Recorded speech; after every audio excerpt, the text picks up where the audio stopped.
Tanguni Waislamu,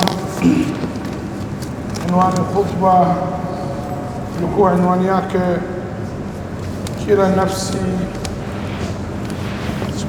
siku ya kiyama, kila nafsi atahudhurisha kitu ambaye yeye amechuma. Kila nafsi mzigo wake atakuja naye, atabeba mwenyewe, ataleta siku ya kiyama.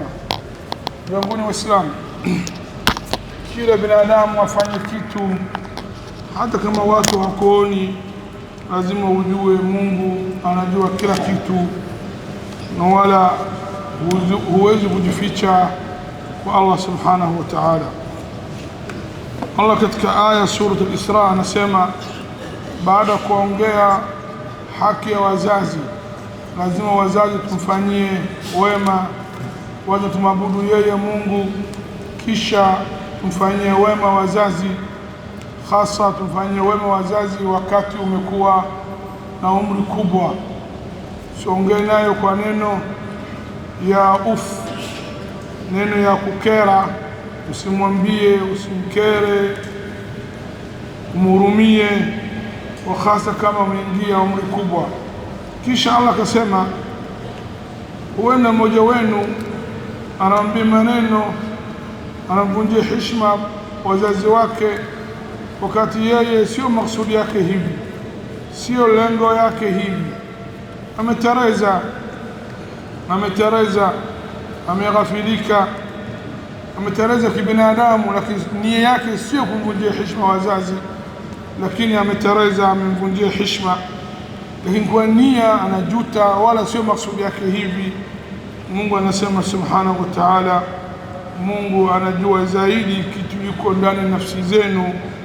Kama nyinyi ulikuwa watu wa wema, umevunjia baba yako ama kwa heshima, kutereza, maksudi yako sio kumvunjia heshima, lakini moyo yako ulikuwa una wema, mtereza tu. Mungu anasema kama utatubu kwa Mola wako atakusamehe, kwani Mungu, mtu yoyote ana tabia kurudia kwa Mola wake kwa msamaha, Mungu atamsamehe subhanahu wa ta'ala. Ndugu Waislamu, Qur'ani yamegawa nafsi sehemu tatu. Nafsi ni moja, lakini nafsi inapita katika stage tatu. Qur'ani yamegawa nafsi kwa sehemu ya tatu, lakini aya hii tunakusudia mtu yeyote amefanya kosa, katareze binadamu, lakini nafsi yake ndani tofauti, hakusudi hivi, na ametubu kwa Allah atamsamehe subhanahu wa ta'ala, kwani Allah anaangalia kitu iko moyoni kuliko kitu iko dhahiri. Anaangalia moyoni, angalia dhahiri. Moyo kama kitu umekusudia, umedhimiria, Mungu atakusamehe wewe umefanya dhambi. Kama umedhimiria wewe hujakusudia hivi, unakusudia wema, lakini umetereza, Allah subhanahu wa ta'ala atakusamehe. Mtume anasema Allah haangalie kwa sura zenu na mali zenu, lakini anaangalia vitendo yenu na kitu yuko ndani ya moyo wenu. Mzanguni Waislamu, kama nimesema hapo awali, nafsi binadamu inapita katika stage tatu. Nafsi ni moja tu, lakini inapita stage tatu, na Qur'ani ametaja stage ya kwanza. Allah amempa jina nafsi, inakubeleka wewe, inakuamrisha ufanye uovu. Anapenda uovu, anapenda zina, anapenda dhulma, anapenda roho mbaya. Hii nafsi Allah subhanahu kamita nafsul amara bisu, inakubeleka na inakuamrisha wewe kitu mbaya. Tunakuna kuulizeni swali moja hapa, nataka kila mmoja anijibu kwa nafsi yake ndani tu, wala asitoe sauti. Iblis wakati ameasi Mungu, amekataa amri ya Mungu kumsujudia Adam alayhi salam, baba yetu Adam alayhi salam, nani amemtashwishi Iblis? Yamnia Iblis, nani kamtashwishi? Nafsi yake. Sasa nafsi mara nyingine ni mbaya ni kuliko hata Iblis. Kama nafsi yako wewe anapenda mbaya, hujamdhibiti, anataka kitu ovu, shetani hapa anakuzidisha tu, lakini wewe nafsi yako asili wewe ulikuwa mbaya, hujamdhibiti. Na huwezi kudhibiti nafsi mpaka ukimbie kwa Allah subhanahu wa ta'ala, mgobe Allah subhanahu wa ta'ala. Nafsi ya pili ndugu zanguni, nafsu lawama. Nafsi mtu kila mara anakosea Allah, anajilaumu ndani, kila na maasi ndani nafsi yake inamlaumu sana, inamsuta sana nafsi kwa ndani.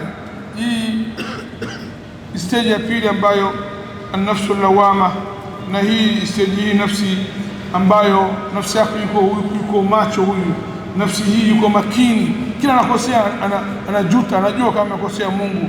Hii huyu mtu ambaye nafsi yake sio mbaya, manake anajitambua, na kila anafanya kosa anajuta kwa Allah subhanahu wa ta'ala, anamlaumu nafsi yake, hasikii raha kwani yeye maasi Mungu subhanahu wa ta'ala.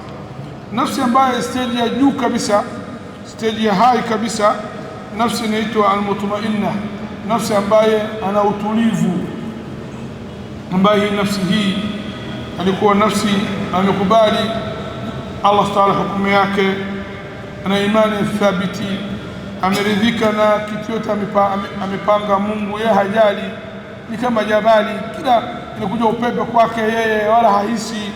Hii nafsi al-mutmainna, kwa Mungu atujalie kwa nafsi hii sisi al-mutmainna. Nafsi hii mzanguni wakati anakufa, anaondoka duniani, anamwambia malaika, anamwambia nafsi ambaye wewe ulikuwa una utulivu duniani, una imani ya madhubuti, utulivu kabisa, irji'i ila rabbiki, rudi kwa Mola wako, wakati Mungu amekuridhia wewe na wewe hali wewe umeridhika. Mzanguni Waislamu, hii kwa khutba ya kwanza ambayo nimesema leo hapa, nimetoa mbele yenu, na khutba ya pili nimesimama katika aya katika suratu at-Takwir ambayo ila shamsu kuwirat. Nimechukua aya Mungu anasema, ambayo inwani ya khutba hii leo, Mungu anasema alimat nafsun ma ahdarat, siku kiyama kila nafsi atajua vizuri kabisa kitu amebeba yeye na amehudhurisha yeye, mzigo wake yeye amebeba na ameleta siku kiyama, mzigo amebeba ataleta yeye kule, na atajua mzigo wake umekuja naye ni mzigo nzuri au bidhaa mbaya mbovu. Zangu, lakini katika tabia ya Qur'ani, Allah Ta'ala ametuomba sisi wakati tunasoma Qur'ani tunazingatia Qur'ani na maneno ya Allah Ta'ala. Kabla Mungu hajataja aya hii ambayo aya inasema kila nafsi atajua vizuri kitu amebeba na amekuja naye siku kiyama, amehudhurisha yeye mzigo wake, atajua siku ile. Allah lakini kabla yake kazunguza mukaddima ambayo ni nzito mno, nzito sana. Allah Ta'ala kataja katika sura Takwir mwanzo, wakati yeye anaapa, ametoa mfano, jua hii mwanga wake itaondoka, nyota itaanguka, mbingu hii itapasuka na mali ambayo ina thamani, wakati ile ngamia ambaye ana mimba ya mwezi 10 ilikuwa mali thamani kubwa sana. Waarabu, mali ya thamani watu hawaangalii, hawachungi, yani kila kitu dunia tumejua hii siku ile itabadilika kabisa, mwanga hamna, na majabali tunajua hii madhubuti kubwa basuka, itaondolewa kama mtu anasukuma karatasi, inaenda wote. Na Mungu bwana anasema watara aljibal tahsabuha jamida wa hiya tamurru kamar as-sahab. Unaona mjabali siku kiyama, mlima unafikiri umekaa madhubuti, kumbe inaondolewa, inaenda kama karatasi, inaenda zake, wote inavunjika. Na nyingine Allah amesema wazi kabisa, Allah anachukua majabali na ardhi anapiga mara moja, fadukata dakatan wahida, mara moja tu, ardhi na milima yote mara moja tu itakuwa kafika, au mchanga ya bahari itasagika wote na itaenda zake. Sasa katika hali hii angalia vizuri, mbingu hamna, jua amendoka, nyota hamna, ardhi hamna, majibali hamna, kila kitu imeisha. Lakini Allah Ta'ala hii kaweka neno Kiarabu inaitwa shartia, ambayo ni katika lugha ni kitu ina jawabu yake, ina jawabu yake. Ni mambo hii wote Allah kafanya mukaddima. Dunia itabadilika, mbingu itabadilika, nyota itaondoka, hakuna kitu inabaki, majabali itaondoka makaratasi.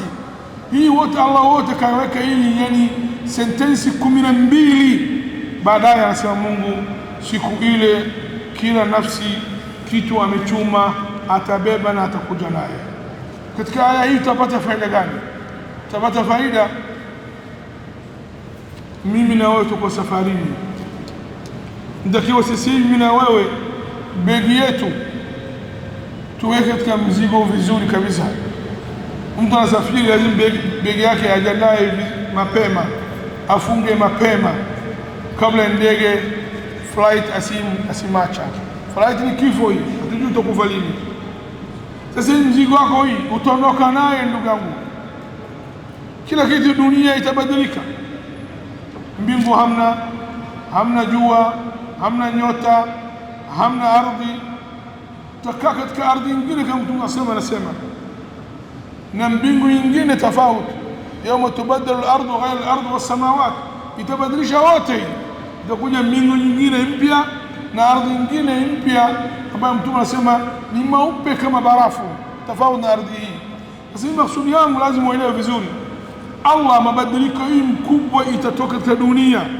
Kila kitu haibaki, unabaki mimi na wewe tu, na kitu tumechuma mimi na wewe, begi yetu. Na uwezi kuamini begi eti niende safari kufika kule begi yangu sioni imepotea. Hapotei begi, wala kumtangalia namba, unabeba wewe, utakuja naye, ni nzuri au mbaya. Sasa hivi ni mambo nzito sana ndugu yangu. Mungu anasema alimat, atajua vizuri nafsi siku ile ma ahdarat. Hakuna nchi, hakuna kabila, hakuna mke, hakuna watoto, hakuna mali, hakuna mimi mtu fulani, sisi watu fulani, wote itaisha. Kila kitu ondoka, tabaki wewe na amali yako ambaye umebeba umekuja na siku kiyama. Na Allah anasema katika aya nyingine subhanahu wa ta'ala, ahsahu Allah wa nasuhu. Mungu amekusanya na wao wamesahau. Baka binadamu siku ile anasema, mbona kitabu yangu hii, list yangu hii yuko mimi kitu nimefanya duniani, mbona hajaacha kitu hata ndogo ameandikwa? Kitu kingine mimi nilikuwa naongea maskhara tu na mazaha tu na jokes tu, mbona yipo mali hadha kitabu la yughadiru saghiratan wala kabiratan illa ahsaha? Mbona kitabu yangu hii ambayo yuko kitabu yuko katika vitendo umefanya wewe? Maana tuna malaika hapa anaandika kila kitu. Na kwambia soma kitabu yako wewe. Unasema mimi nitaka mwanasheria ni wakili au mwanasheria nitetea. Kwambia hakuna mwanasheria, kuna mwanasheria. Ushahidi mkono wako, mguu wako. Ushahidi ingine amesema ngozi wako hii shahidi. Al-yawma nakhtimu ala afwahihim. Faida binadamu, Allah katika Qur'an amesema yeye mbishi hakubali hasalendi tabia yake. Mdomo anaanza kupinga, wallahi rabbina ma kunna mushrikin ma jaana min nadhir, hujapata mimi ujumbe, sielewi vizuri, wakati ameelewa vizuri. Sasa Mungu anamfunga mdomo hii, al-yawma nakhtimu ala afwahihim. Kwani mdomo umefungwa? Manake hakubali mbele Allah, hakubali. Washaona kila kitu hakubali, mbishi. Kisha Mungu anasema watukallimuna aidihim, mkono anaongea kweli na mguu. Imana Mungu anasema wala yaktumuna Allah haditha, hawezi kuficha siku ya kiyama binadamu kitu yote. Viumbo hii, mguu wako, mkono wako, mguu wako inaongea kweli. Na ardhi wewe umefanya juu yake maasi, ipo na ataongea na yeye. katika sura ya Zulzila Allah anasema ardhi tuhadithu akhbaraha, anatoa ripoti yake na yeye. Kwa nini Mungu ardhi anatoa ripoti yake? Bi anna rabbaka awha laha, kwani Mungu ampa ruhusa aongee. Sasa zanguni, sasa binadamu anasema kwa nini kila kitu, hata mdogo. Mungu anasema wao wamesahau, lakini Mungu hajasahau, na Mungu hawezi kudhulumu mtu. Ili kuwa hotuba yangu leo, kila kitu duniani itaondoka, lakini utabaki wewe na mimi, na vitendo yetu tumetuma sisi, tutakuja naye siku ya Kiyama, na sisi tunabeba mwenyewe, tutamleta mbele ya Allah subhanahu wa ta'ala. Ili kuwa madhumuni hotuba yangu, nasal Allah ta'ala wa iyyakum istima'u qawli wa ahsana. Sallallahu ala Muhammadin wa ala alihi wa sahbihi ajma'in, alhamdulillahi alamin. Kama kawaida yetu tunafungua swali tatu tu leo na wageni, swali tatu tu. Swali ya siasa mistaki, swali ya fitna. Sheikh fulani kasema hivi, mimi hayusiki kuuliza mambo ya watu watafaida kama hivyo. اللهم اجعل هذا الجمع جمعا مباركا، تفرقنا ما تفرق المائده معصوما، لا تدع فينا ولا معنا شقيا ولا محروما. صلى الله على محمد وعلى اله وصحبه اجمعين، الحمد لله رب العالمين. Kishki TV, nuru ya dini yako.